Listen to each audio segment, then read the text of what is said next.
psychology and counseling, and I want to do an interview with one of my professors over what her experience has been in the field of psychology, what she's done, what she's learned, pretty much everything that she's experienced in her career. So I want to start with just some basic like information, like name, where you work. Okay. And I'll need just your phone number, but you can get that later. Okay. Yeah, I'm Fang-Mei Law, Dr. Fang-Mei Law, and actually I'm original from Taiwan. And then I have my degree in counseling from Mississippi State University, and now I hold a LPCC counseling license from Ohio. And I also have a national certified counseling, we call it from NCC, National Certified Counselor Board. Yeah, and that's certification. Yeah, and I work in Tiffin University. Yes. Okay. So what originally influenced you to go into this field? Like what brought you to get into it, and what was like your decision to get into it? Okay, so actually it's a little bit different system in Taiwan. When we take examination for college, we don't really able to choose our own major. We kind of write down our wish list, and then after you take examination, they assign you to a department, and I got into social work. And I'm very excited because if you let me choose, I don't know that field, I may never have chance to get in. And then after I finish my social work degree, I realized actually I want to focus more on counseling because I want to help people in a more psychological perspective. And then when I finish counseling, I get into the counseling master degree, and then I get my PhD.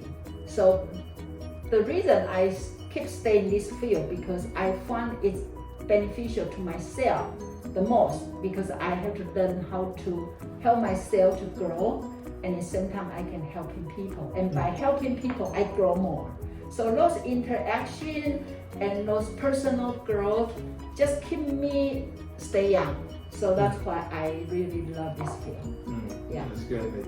Do what you love. So yeah, I'm just so blessed. I can every day doing the things I love to do. Yes. Okay. Yeah. So more specifically, why did you particularly choose this work setting, like this specialization? Like what made you choose TU? What brought you here? Okay, what makes you choose TU? Okay, I like to work in college setting. Okay, so actually before I came to America, I already teach in Taiwan, Department of Social Work. Okay, and when I come to America after I get my PhD, I really want to work in college. Okay, but then actually it's come from the blessing from the heaven. Because I used to, before I come to TU, I work in Columbus. It's Asian American Community Service. It's helping the community. And at the same time, I do the adjunct for Columbus State Community College. I also teach for University of Dayton for the master degree program. But I really want to be a full-time professor. Okay. And then one day, I got a phone call when I worked in the agency. Somebody, actually a professor from TU. I don't know TU in that time, but I know a professor called me, invite me to went to her class to share with her student about Asian culture. And actually the class took place in Columbus State. Okay, so it's convenient for me. So I went to her class, and after my presentation, she told me the TU University have a position open. So then I applied and I got this job. So the reason I got this is blessing from God, and secondly because I really want to teach, and then also important because in that time I already have my license, so that qualified me to teach here because they are looking for somebody with the counseling license. So I found I prepare myself first on the way, and then when the opportunity come, the match, and then I've been here from 2005 and now it's 2021, 16 years. Yeah, so I still enjoy. I feel every day is a new day. That's good. Mm-hmm. So, still on the topic of your job and what you said you're a professor here. Yeah. What exactly is your job title? Okay, job is professor. Just professor. Okay. Now there's no other additions. No, because when we come here, we as an assistant professor, and then after 5 years, you can apply for promotion. And I got promoted, and then after 5 years, I get another promotion, and so I become, maybe we call full professor, but it's just professor. And then because I have license, so on the side, especially in Columbus, when they have people needed counseling, then sometimes that's my side job. Yeah, but I do teaching them is my main job duty. Okay. Yeah. So, what kind of work-related psychology tasks would you do? Maybe not on a daily basis. If you do it on a daily basis, what would it be? You mean the job duty? Yeah, like from psychology or any from being a professor or being in the counseling field. What would those tasks be? Okay. Of course, my main job is teaching, right? And then when I teach, the reason I teach so much because teach as a professor, always say as a teacher, you can have so many different perspectives side you can help in your student. So then when I help in student, even I'm not a counselor, but I can talk to them if they are struggling in my class or somehow in their life, I can talk to them as a teacher. And then I have to do research, because I have to keep myself fresh. So then, beside my teaching to students, I also do the research and I write the book, and then and I also do consultant, but not in TU. It would be other agency. Okay. Yeah. So I feel my job is 27 because every moment I'm doing is related to the counseling. Either counseling myself or counseling my student or counseling to my family. And even that's not really, I don't wear the head all the time, but I feel from my heart, and it's more like, I don't want to use too much words, so say help, because if help is more like I'm top, you're under. I'm more like say partner. So I'm more like facilitator to help my student to grow. Yeah, that's my philosophy. As I say in the class, I believe everybody have a potential to grow. And my job is like just a facilitator. Say, go, keep going. And when I tell you about this, at the same time, I tell myself. Yeah, and then, so I also, remember I say I do a lot of, when I do research and writing the book, that means I want to keep myself fresh. Because I cannot always teach people the same thing. And if I don't have a fresh blood to myself, fresh water in my heart, I have no fresh thing to share with students. So I always want to keep myself fresh and updated. Yeah. Okay. So those for your job, then and then we also in our job we also need to serve the community. Okay. So then I also the community member, on campus. I'm the, to be a community member, I used to be like in the faculty development committee, and right now I'm in the outcome assessment committee, and I used to have a committee we call international service, so those called community service. Yeah. So you mentioned it earlier, your educational background, but I want to go more into like just a little bit more detail into that, and where what it led you to, like what certifications you have now. Your past education. Yeah, actually, when you want to be practice in in the field, you need to have a license. Okay, so then the first license, actually I call certificate, is I got it before I get my PhD. Okay, and then for that test is, you have to study everything you learn from your school. Okay, like psychological assessment, like counseling theory, or multicultural, or I think they have 8 fields. Okay, and then with that, you went and you take exam. Okay, so that is more the written part of your exam. Is for you to get a certificate, you don't need an internship hours. But when I want to be a practice, you cannot only have a certificate. Certificate is just a recognition. Okay, be a counselor, then you have to take examination. Okay, the examination require you need to have an internship hours. Okay, so to get an hour, I think you need to have a 1,500 hours. That's beyond your school.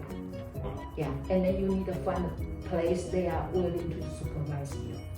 Yeah. So I got a license when I still working for the agency. I use my my own time. Went to a substance abuse. In Columbus, we call Mary Heaven. They have an agency called Mary Heaven. It's substance abuse treatment program, and I went there to accumulate my 1,500 hours. Yeah, and then in my time, actually, I need to take LPC exam, and then get more hours, and then get my LPCC. But I know right now in Ohio, you just need to take the certificate exam. They come as a written exam, and you got LPC. And I don't think you need another exam. Yeah, but in my time, so I took 3 exams in my time. NCC, LPC, LPCC. And right now I heard you only need 1 exam. But I still take the exam as a way I improve myself. So I think, okay, exam is hard. It's like 4 hours, and then it's I believe it's 400 questions or something. Yeah, a lot of questions. Yeah, wow. And yeah, so that's how I get my license.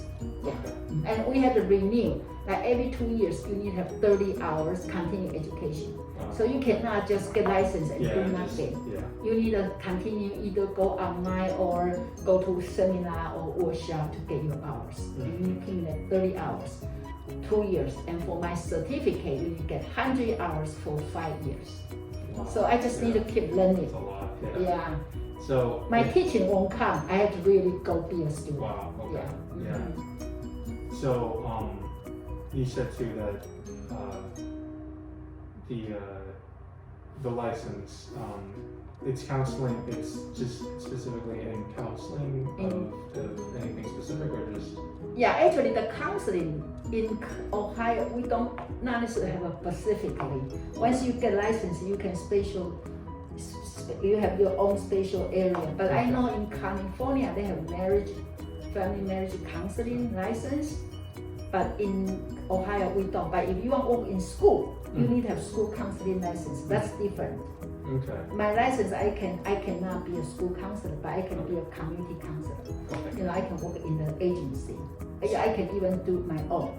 So, what is the exact name of it then? I just for clarity, the name specifically. Yeah, like LPCC is License of Professional Counselor. Okay. Yeah, and then LPC is License of Clinical Professional Counselor. LP, so License of Professional Clinical Counselor, that's LPCC. And right now they have another one, is LPCCS. S can be a supervisor. Okay. And in my time don't have that, so it's kind of new. I didn't have that part yet because they require you have a supervision experience. Even I do, but then I don't have the formal way of accumulating. Yeah. So they have all different kind of license. Yeah. Okay. So you mentioned earlier how much you love your job and interacting with students. Is there anything you dislike about your job? I think something I'm not say I dislike. I don't think I'm that good is administration part. Like I'm pretty good in the class and teaching, but then in terms of if you ask me to do a little bit administration work, even I did that when I work in agency. I'm executive director. But I found for the years I work as a faculty, I kind of lose that part of ability. So when I work I don't have many place I need to do that, but then sometimes we may need to make decision for school, or we may make suggestion for that part. I always feel I'm not so good. So that part I need to improve. So would you say it's all the baggage of being a professor besides actually teaching? It's all the other stuff outside the classroom? Yeah. I'm not dislike it. I don't feel I'm very good at it.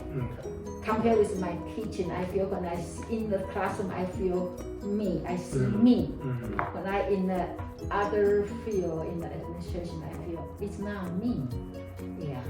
So I don't know if they're good or bad. Yeah. So if you had the chance to like reselect your profession and what you would go into, would you, or would you do it the same way? I'll do the same. Same way. Actually, I always want to be a teacher since elementary school. So I want to be a teacher for sure.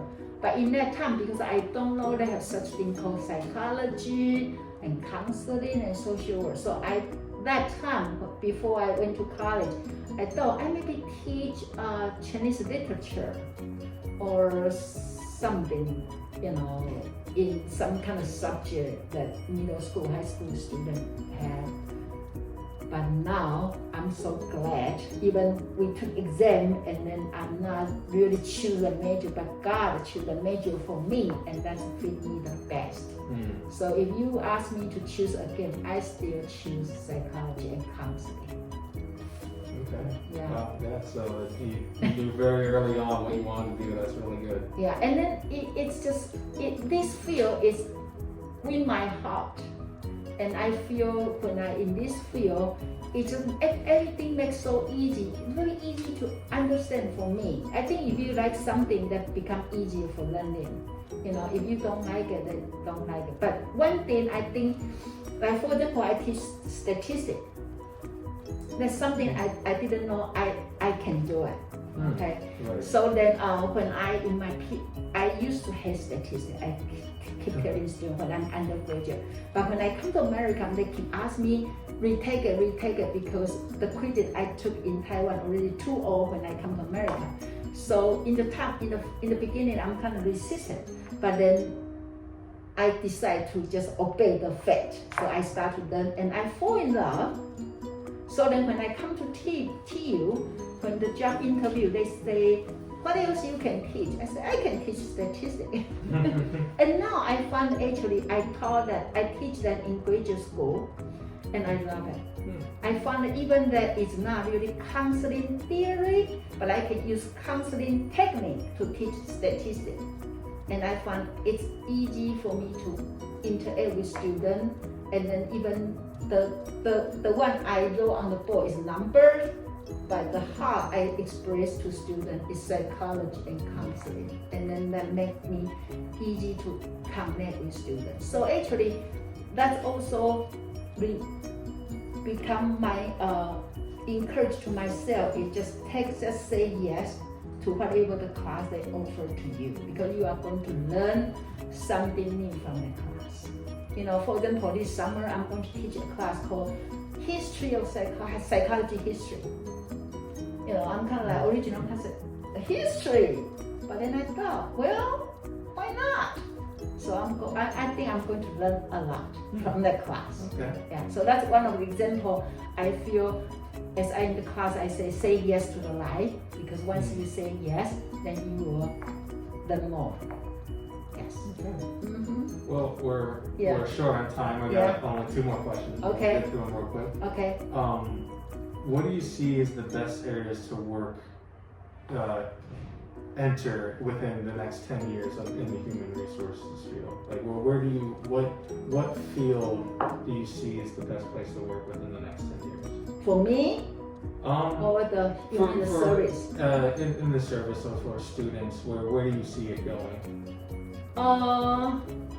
You mean our student? Yeah, like say, what is the best areas to work, do you think, in the next 10 years under Okay. human resources? I want our students have more job like this. Work with people, no matter what area, because each student have different expertise and different interests. For example, you may be interested about computer, other student may be interested about sport, but no matter which field you go to, if you bring your heart, and you always can helping people in different perspectives. So I don't want to say which area, I will say respect your own talent and then appreciate the opportunity. But no matter what you do, make sure you bring your heart. Okay. Does that sound good? Yeah, you can also answer the next question, which Yeah. was what suggestions would you give to students to prepare them for a career in the field of psychology or counseling? Yeah. I think what kind of what advice would you have? get to know yourself. Because a lot of times students want to get to know other people, they want to know the knowledge, Google it. It's easy right now, Right. but most difficult, you cannot Google yourself. Yeah. You have no way to Google yourself. The only way you can know yourself is get to know yourself. And it's hard. The most difficult subject to do is ourselves, to develop ourselves. Make sure you take this serious about your own project for developing you, but enjoy. When I say take serious, not come and always criticizing me and then blame yourself. No, appreciate every moment you're growing, and then when your appreciation from inside, you blossom. So when people see you, say, I really want you. My other employee don't have that nature, don't have that energy, but I see you. You may say, I'm not very good, but you look so happy, you look so energetic, and they believe they will teach you whatever you need to learn, but they cannot teach you to how to be yourself. So I think to be yourself, and then get to know yourself, and then to create, to make your book is bigger and funnier, and then exciting, and people will want to read that book. Yes, that's my answer. I agree. You agree? That's very much, I understand that, and I see that as very similar to how I think that it's you gotta understand yourself before you can understand anyone else. Yeah. So that's all the questions. Thank you, Professor Law, for giving me some of your time to do this. And, that's it. It's my honor. Thank you for having me. And your questions are all very good. I may keep go back and then think more. Hopefully, hopefully my answer is helpful. Oh yeah, they it's will. Helpful. Yeah. Okay. So conclude. You want to say thank you? Yeah. Thanks for again. Thanks for helping, giving me your time. This is just an interview for my capstone class, and what I needed to interview someone in the field that knows way more about it than I do. So thanks again. You're welcome. Yeah. And that's it. And then actually that's what we say, we want to take any opportunity as a special opportunity. And then original Noah just want to interview me for a homework. I say, hey, let's make as a video. So thank you for your listening. Thank you. Bye-bye.